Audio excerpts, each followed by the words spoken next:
Please welcome to the stage our moderator, Mike Linton, host of the CMO Confidential Podcast, Jeff Lowe, Chief Commercial Officer at Smart Technologies, Roula Nassar, Chief Financial Officer at Smart Technologies, and Rob Whitney, Vice President, Marketing Innovation at Univar Solutions. Buckle in, it's going to be a good one.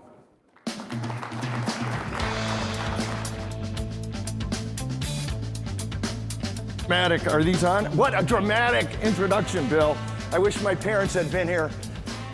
My dad would have appreciated it, my mom would have believed it. And thank you very much for the 4 o'clock slot on behalf of the entire panel. We really appreciate that. So we're gonna just do this like the podcast. So welcome marketers, advertisers, and those who love them to How to Collaborate with Non-Believers. I'm Mike Linton, the host of the CMO Confidential Podcast, today with an all-star lineup from Smart Technologies, the CFO, and EVP Roula Nassar, along with Jeff Lowe, the EVP and Chief Commercial Officer. From Univar Solutions, welcome Rob Whitney, VP of Marketing Innovation. He is also repping his CFO, who can't be here. With 70 shows under our belt at CMO Confidential, we get a lot of themes. We get a lot of call-ins, a lot of notes. One of those themes is around non-believers. And to be clear, a non-believer is not necessarily totally against you. They just maybe don't even care about you. Or, you know what I mean. I just want you to get the whole non-believer thing in your head. It's not like they're always against you, but they may not always be helping you. And so here's what we hear. Finance doesn't get me. Sales treats me like a vendor. No one believes in the value of marketing. The CFO is not on my side. And sometimes budget meetings are a little contentious. Basically, my finance department and a lot of my C-suite peers don't believe in what I do. That may sound familiar to some of you. And our panel is here to help you solve that problem with a bunch of practical advice. So let's jump right in. Roula, you are a career finance person in the B2B space. What did you think about marketing early in your career? My perception of marketing, it's a fluff. Does that resonate with you? So it's really, you're creative, highly subjective, lack of standardization in terms of how you deal with things, offset by how finance think. So there's really a difference of perspective, and that's what creates that friction. We have very clear metrics, very general metrics and standard principles that we all align to, that our stakeholders, our investors, our board understand, while the marketing organization have many metrics that are not standard. And that's where mostly my assessment of that fluff. The other piece of information, and you probably know about this, is I think of marketing as an expense. I used to. This is like a long time ago. Yeah, exactly. It's going well so far. You asked me what I thought. Not an investment. It's more about that type of behavior that allow me to rethink what I think of marketing. Yeah. So you went from fluff and an expense item from a non-believer to a believer. Tell us how that happened. I wouldn't say I'm a non-believer, and this is what I want to challenge you on. I'm ready. Marketing was more like, for any finance professional, think about it, it's their blind spot. It's something that they don't pay attention to. It's how do you bring that to light and to fruition. So to me is, how do I was able to address that? It's my curiosity. Because I supported businesses, and I just didn't come from a finance organization. I came from operation, I came from business management, pricing. So I've always intrigued in terms of what really is driving revenue. Obviously, I'm a finance person in and out, but what's really driving the revenue and the growth? Early in my career, I was able to see what product marketing, because I worked for a lot of product companies, what that product marketing and that lift and that sales that we could generate. So I get to see that tangible result. I'm looking for tangible result. That's where but the intangible results where I had really hard time assessing. And what brought this to light is the fact that I was attending, in companies, trade shows, events, marketing events that allows me to see what the influence and what that message is all about. And that's when you understand that not everything we could measure. So it was a transformation journey. It wasn't just like I went from, fluff to, okay, I understand it. It was more, I see it. We're a type of people that like to see, like to feel, like to assess, and like to measure. That discipline, that measurability is very critical to a finance professional. So to me, it was really kind of seeing, at a trade shows, what kind of traffic do you see? What kind of sales accepted lead do you see? How does that generate to revenue? But on the share of voice stuff, it was more intense for me. It kind of bring goosebumps. At Smart Technology, we had the Spain president talking about Smart as a company with a soul. How do you measure that? And that's what resonated with me, and that's what kind of like I felt compelled to, okay, that is share of voice. That is what we were able to bring. And that's where we got over 70% market share in that region because of the effort that Jeff has been working on when he was a CMO and now he's a chief commercial officer. So it's easy for me to talk to Jeff now because I'm not just talking about marketing. I'm talking about revenue. I'm talking about profitability. I'm talking about contribution margin. I'm talking about adjusted EBITDA. So that's one thing. The other piece of it is my curiosity also led me to visit customers. Our biggest customers, whether it's in Europe, in the Middle East, or here in the States. My last visit was about less than a year ago. I had the pleasure of meeting a reseller in Connecticut. So they told, I went with our sales and UCE organization, and the reseller was worried, so he brought in his finance team. He said, the CFO is coming. What are they going to talk about? Are they going to talk about credit limits? Are they going to change things? So I came and said, I'm not going to talk about finance. I'm here to talk about your business. How together are we going to grow the business? How we need to increase market share, we increase that share of voice. And you could just see that look, and it's just like, this is not a finance person talking.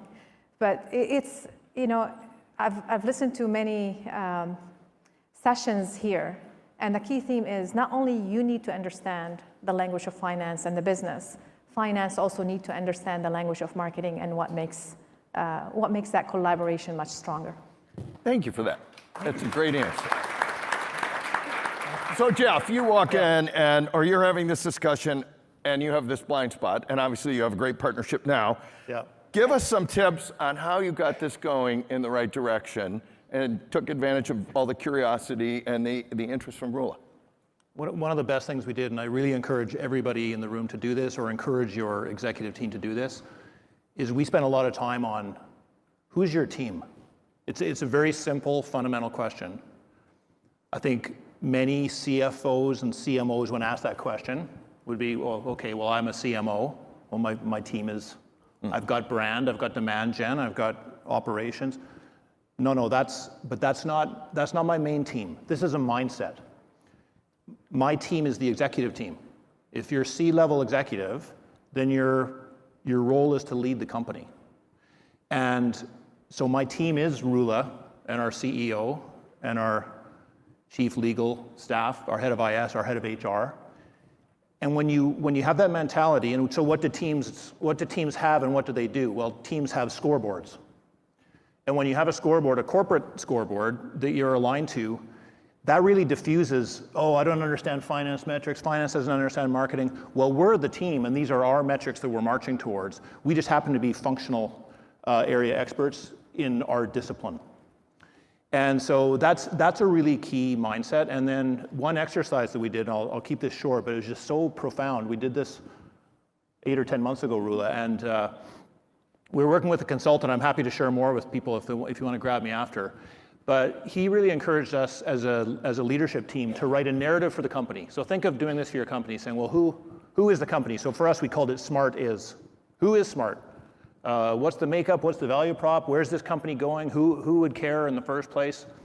And he encouraged us to write it down in a narrative. He called it a manifesto, so I was jokingly calling it the Jerry Maguire paper.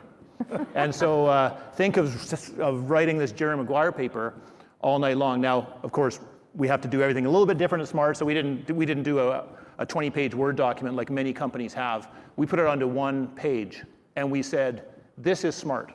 And I won't tell you what it all is, but it's actually quite a simple diagram. There's 4 different parts, and when you do them all correctly, the middle of that Venn diagram is something called pride. And that took us, was it months, Roula, that it took us to do that? Yeah. But we built that together. Now, it happens that one of those circles in the Venn diagram is something called purpose and promise. We call that brand in marketing. But, yeah. And by the way, if there's an HR conference, there's another part of that which is around values and behaviors. Mm-hmm.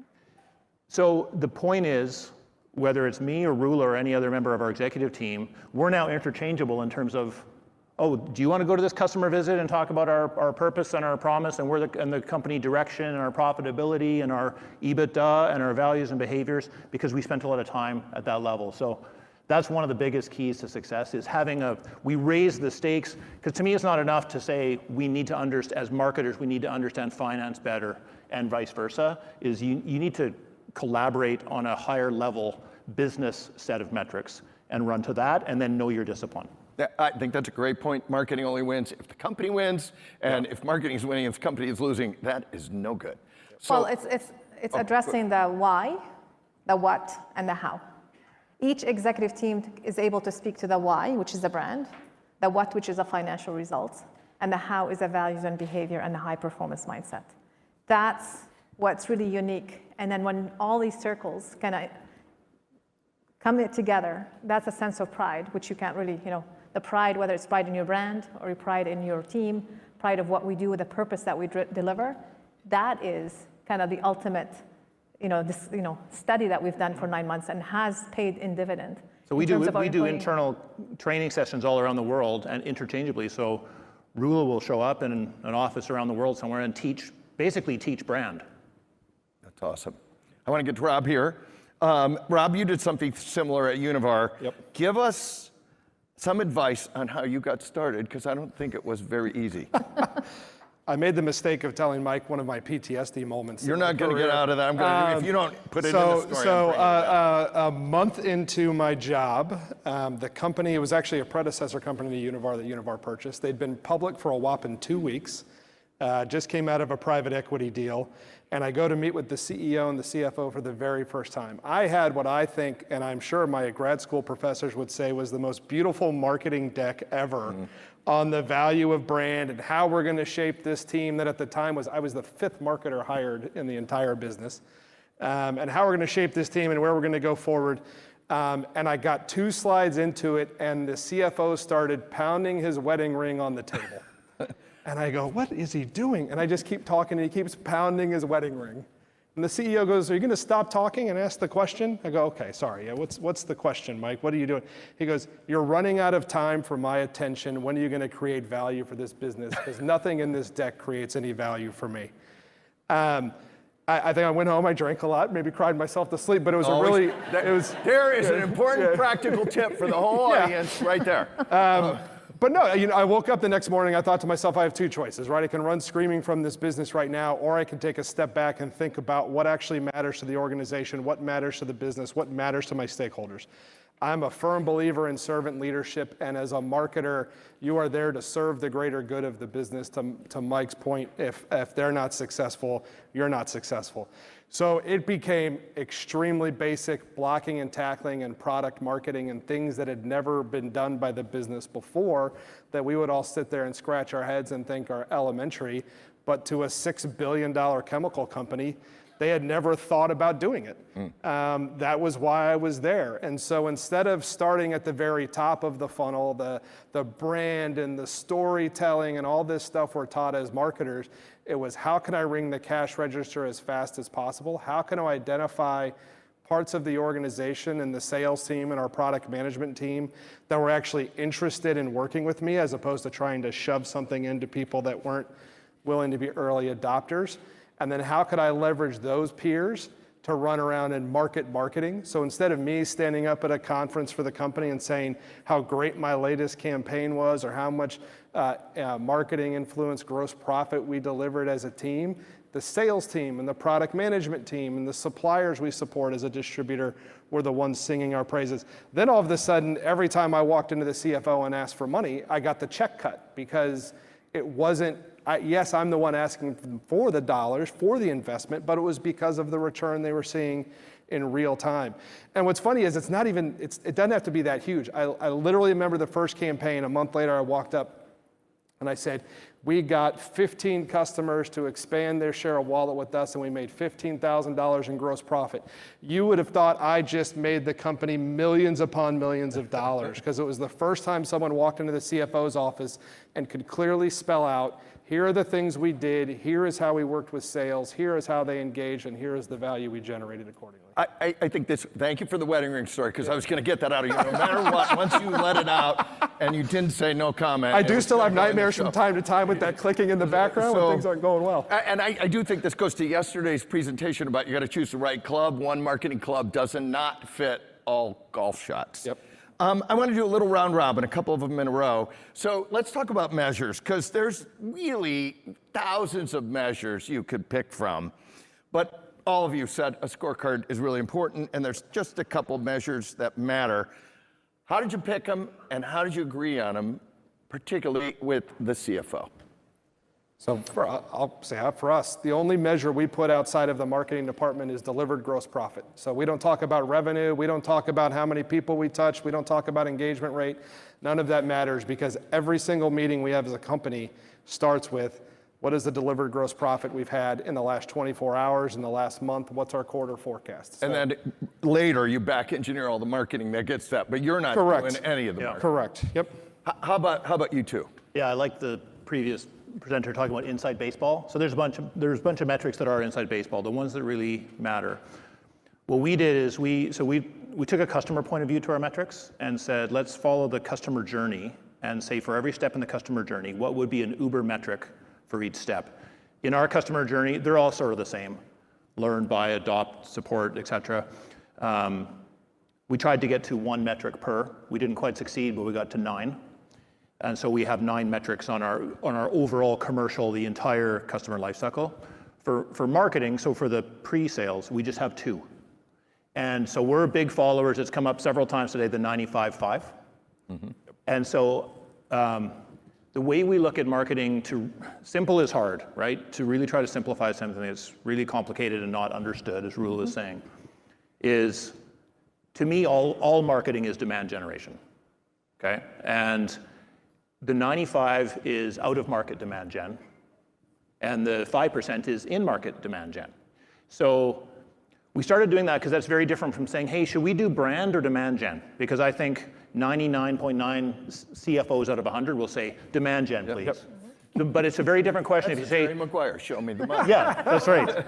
But if you say, do you think we should do our demand gen out of market or in market? All of a sudden, that's a really interesting discussion of where do we place our chips. So we have 2 metrics there, and I don't know if they're the exact right metrics. We're always trying to tune and tweak them, as some people in the audience know, because I've been discussing this with them. But we use share of voice for out-of-market demand gen as our Uber metric, and we measure that all around the world in the markets that we serve. And then we use SALs, sales accepted leads, as the Uber metric for in-market demand gen, because to me, that's the best example of marketing and sales collaborating together and having an agreement on what is a lead, and that then goes into our forecast and our pipeline. So those 2 are our Uber metrics for out-of-market demand gen, in-market demand gen. Roula, you want to add anything to that? It's more about the predictability and the trend. So every time we have an event, obviously we have more leads, and then what does that generate in terms of sales accepted lead? And then how does it get into the funnel? But the share of voice is based on out of market. To me, it's like that 95-5 study. It's more about how can we leverage these metrics as we're growing. As you know, Smart is growing and growing into different verticals, different market. How can we leverage that into different market? Because 95% of your customers are not looking at buying right now. So this is kind of where Jeff, that's how we use it, because it's more long-term. We see it in market share. Our cycle is 6 months, 10 months, and possibly 2 years. So we need to kind of look at that market share, but also how can we use that to leverage that brand, to leverage it into different verticals or different markets to ensure that we grow profitability. Again, it's intangible. It's hard. It's hard because you're talking to a CFO who's really thinking about very short term, how do we drive predictability in a month, in a quarter, how we deliver that performance. But we had, it's a journey, but I've seen it. I've become an adopter because I've seen it firsthand, whether that's Spain or whether that market, we're not a product company, we're a connection company. And that speaks to what we do, right? And that's what the brand that Jeff was able to bring to the equation. And I think it surprised me how Roula has come to this conclusion of the importance of out-of-market demand gen, because it was, at least for myself, it was not as I thought, because how I thought early on I could persuade Roula is show her the linear graph and the relationship between share of voice and market share. And I remember showing it to Roula, this probably a couple of years ago, and it was, okay. I could see there was questions behind the linear equation there. It was out talking to customers and having the reaction of customers to our purpose, and phrases like, you're a company with soul, and you're really trying to make a difference in the world, that says, you know what, this out-of-market demand gen is really important. And you can't precisely measure that, as Roula was saying. Oh, and if I put a button on this round robin, what I hear you say is, you have to make the scorecard that works for the company, not for you. Yep, And if the company doesn't like it, you're going to evolve that scorecard, because that's your job for the company. Go ahead. And you have to distill that down. So the executive team alignment is very critical to kind of have these metrics, but you also need to speak that language to your finance professional. You need to speak the finance language to the marketing professional, the operational. So it's critical that it just doesn't sit at the C-suite level, it's cascaded down, and then you live it. You're kind of the role model that lives it every day, and people start speaking that language. Because if we get along, but our team is not getting along, we're not really achieving the full success. Thank you. Second round robin. Sure. Get ready. We'll go really fast on this one. Building relationships takes time. What is your advice to the audience on how you overcome the obstacles in the way? What are the biggest obstacles, and how do you overcome them? Biggest obstacle, I think, it's communication and understanding your business. Like I know I've heard through the conference here, it's really understanding the business. Understand what makes the business tick. How does the business makes money? Whether you start from the low funnel or the high-end funnel, and bring them on. Let them understand what this business, because obviously we're driven by profitability. So try to kind of understand that, understand how the business makes money, and speak with that tone and that language. I also think you need to be, so we want to hear this. I have another fun one that recently happened to me. You need to be intentional, right? And so just relationship building might be, hey, I want to be best friends with Roula, and I want to get along. I've been on the full journey here, right? Was there when the company went public. We just got taken private again. And the person that got put in charge of the deal was our treasurer from the CFO's office. I've known the treasurer for years. I've taken him out in my Jeep crawling rocks. We've been out until 5 o'clock in the morning hitting the bars in Chicago. I never once had a conversation with him about marketing and the value marketing creates, because I thought to myself, this guy's just buying and selling our bonds and making sure our cash flow is good. He doesn't care about marketing. So what happens the very first meeting after we go private? He walks in and goes, Rob, you have to cut $2 million out of your budget without even having a conversation with me, because in his view, marketing was fluff. I'd spent all my time with the FP&A team, with the CFO, with our district finance people. I never thought about my good friend Joe and whether or not he actually understood what I showed up and did at work every day. So don't just think about maybe the people that have direct impact day to day on what you do. Think about those influencers. Think about the people that are the high potentials that have been targeted within the company to grow and be in a position that might impact you in some way, shape, or form, and be very purposeful in ensuring not only you build a friendship, I hope you do, but also make sure they really understand what you do every day. And you just said there's a big difference between a relationship and a business relationship, and you should not take that for granted, right? Yep, absolutely. Thank you. How about you? Yeah, I mean, I just top up saying it's a relationship and a people business. We have a saying, talk when the stakes are high. And because I think a lot of times the conflict between finance and marketing and sales for that matter, is it's hidden behind emails and Teams calls. And I think when you do spend time to invest in the relationship, which could be hey, can we have a face-to-face meeting about this? Or even better, do you want to come to this sales call with me? Or we're having a marketing planning session on segmentation. It would be great if you could come. You know, there's members on Roula's team who are business partners. I don't know if this is a common, it's common in your company as well.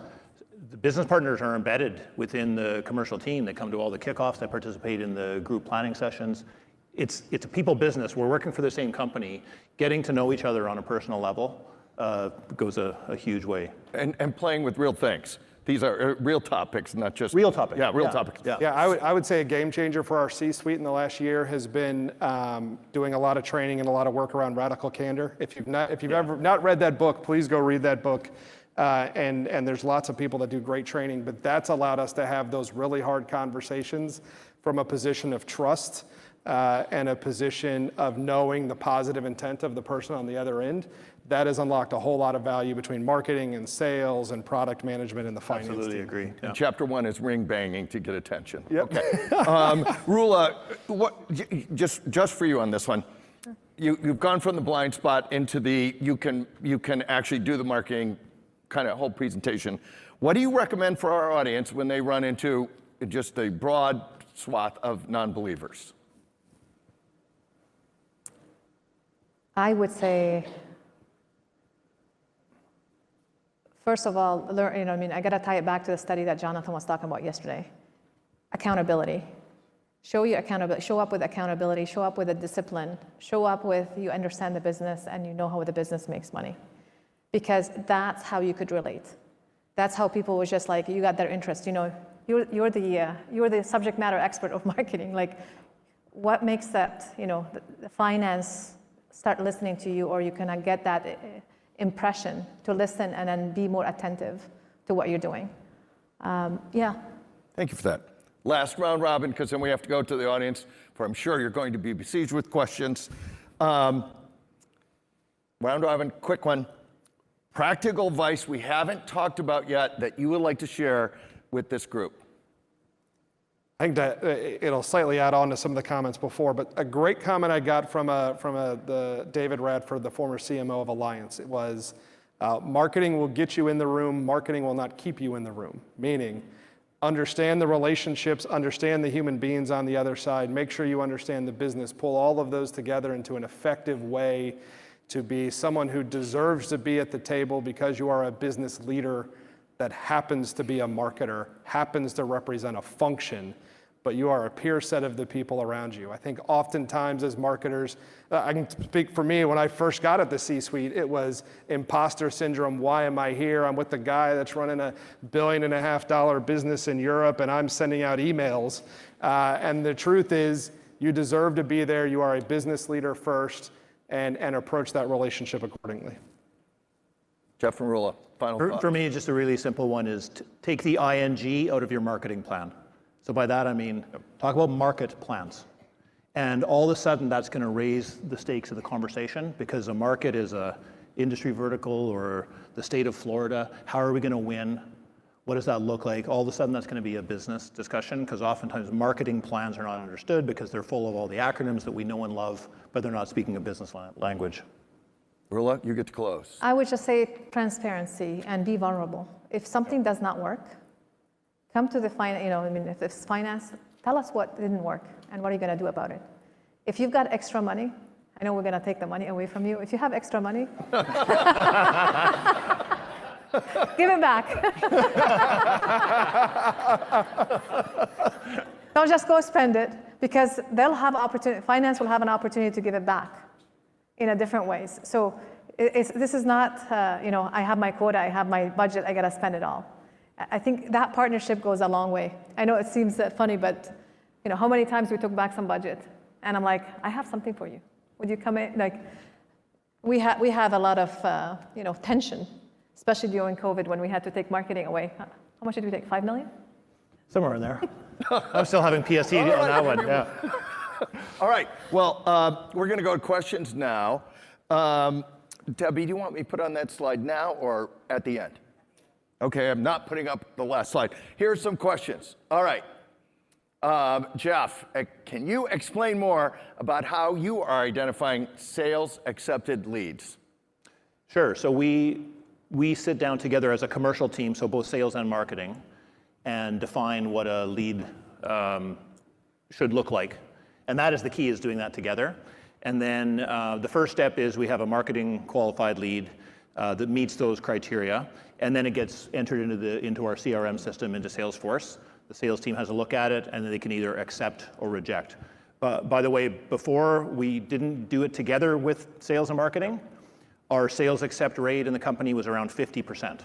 Now that we're doing it together collectively as one commercial organization, it's 88, 90%, because people are invested in the process. Thank you for that. In case you were ever up here, there's no way you can miss a question in the audience because they send this thing in like 10,000 font that says, there's a question in the audience. I see a question in the audience. Hi, I'm Lisa from MasterCard. I had a question about, particularly for the non-believer. So it seems like marketing has a marketing problem, like the perception is so poor around marketing as fluff. I was just curious about the perceptions of sales, like what would you perceive that as? Or, I'm just curious, particularly since marketing tends to give the messages to drive the sales. So would just be interested in what is the perception of sales when that comes to mind. So when I showed up, marketing and sales, frankly, did not like one another.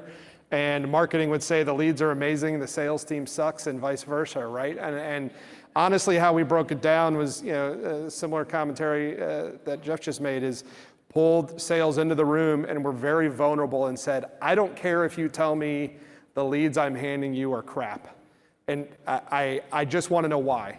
And if you're going to tell me they're crap and why, I will love that. That creates value for me. That creates value for the organization. That moves us forward with our customers. You just ignoring or not accepting something and giving me no feedback is actually the worst thing you can possibly do for the organization. So approaching with that vulnerability and I'm trying to learn the business, I'm trying to understand is a great way to do it. I also, I have a requirement on my team that our industry managers have to go out and do sales calls and actually sit there and talk to customers and do ride along. I mean, our people literally drive for 8 hours from industry park to industry park and just talk to the frontline sellers and understand what they're seeing and what they're doing. Forcing those kind of conversations and that kind of relationship made it a lot more effective, and to where I don't think that tension exists anymore, or as much as it did. I'll let you two talk about sales, and I'm going to roll in a question to both of you. So sales, but also this question has been voted up.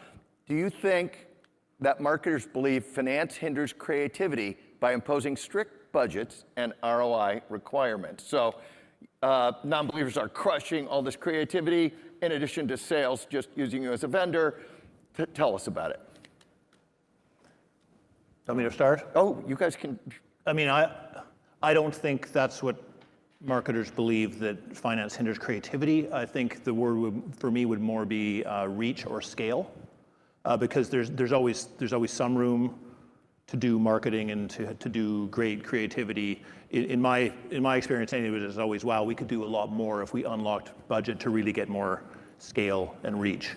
But again, when you take the approach of the CMOs and the C-suite, it's not finance who's hindering anything. It's the executive team. Mm-hmm. So a lot of times I'm part of reducing marketing budget, not because I want to, because it's in the best interest of the business. Yep. Roula, anything? Oh, yeah, sure. To me, it's like, from a CFO perspective, I'm not just looking at marketing. I'm looking at the CIO, what they bring in, from whether it's cybersecurity. I'm looking at the facility, if we need to expand. So all this stuff has trade-off. So strict budget, everybody is following the same strict budget because there's only finite amount of resources and dollars that we could spend. And we need to maximize the value. So when we talk to, it's not we hinder, It's more about what value you bring and how important it is from that scale 1 to 5. And then we, as a collective team, we decide what we want to do. And then Jeff might come into the table and say, I will cut my budget here because that's more important. I need to get this certification. I need to get this sustainability thing. It's more important for me because that will drive future sales versus spending it into marketing. So it has to be collective. And it's not us versus them. It's collective us. We need to think about the whole value chain of the company versus marketing versus sales versus finance versus operation and all different departments. And I think this is a super important point, because if you think to your early comment about what team you're on, there's always more ideas than there is money, people, and time. And a ton of those ideas have to be cut. Your job isn't to get them all through, especially not for marketing. Your job is to help pick the right ones. We have to be creative in selecting which priority we have to pick. Yes. So we got a bunch. Bill, do I have time for one more question or not? Got 11 seconds. So no, we do not have time for one more question, because Debbie wants me to put up a slide. So if I could put up that slide. This is, we were talking about you need the right club and the right measurements for whatever marketing situation you're in. There's not just one club for all marketing situations. This is the paper that was talked about yesterday, and if you want to download it again or scan it. Big thank you to all our panelists. Thank you very much. Thank you. Great job, Mike. Thank you so much, man. Take it easy, man. Thanks.